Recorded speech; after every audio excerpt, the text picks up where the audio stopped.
Hayig soon maayong adlaw or maayong gabi. Another day and opportunity nga mag-share ko sa imo karon og word of God. It because my purpose again no dili makagain og kanang daghan nga mga views or daghan nga mga likes or kanang mga comments. But ginabuhat na ko ni nga video para ma-encourage ka.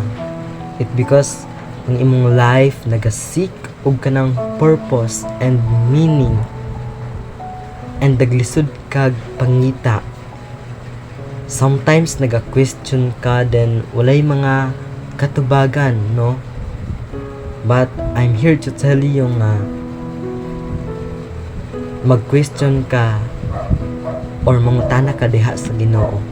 It because ang katubagan naa na sa iya tanan, and that is Jesus, no? Ang katubagan sa ato ang mga pangutana mao si Kristo. But before I share the word of God to you right now, nakoy pangutana. Asa ba ka nagsalig sa imong kinabuhi karon?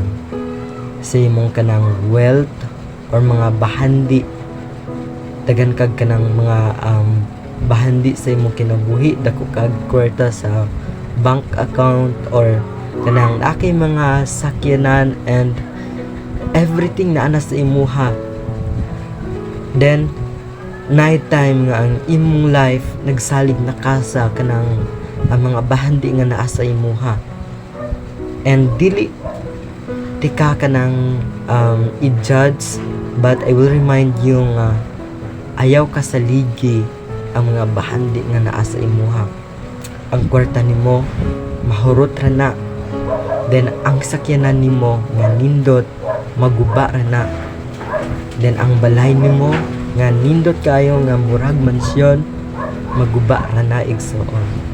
Everything is temporary in this world, no? Ana ang pulong sa Ginoo sa 1 Timothy chapter 6 verse 17.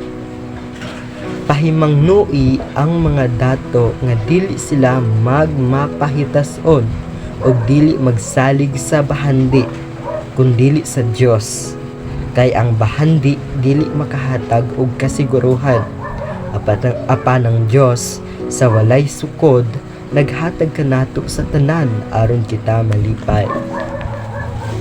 Moto ang truly God, no? Nag-remind siya nga pahimangnu'i ang mga dato nga dili sila magsalig sa ilang mga bahandi nga naa sa ilaha. It because ang bahandi diri sa kalibutan is temporary, but ang bahandi nga gihatag sa Ginoo sa ato no everlasting, no? And that's joy, no? Kalipay nga ihatag sa Ginoo sa ato is kanang forever. Naka-imagine ba kasi imong life kung ang tao walay kalipay?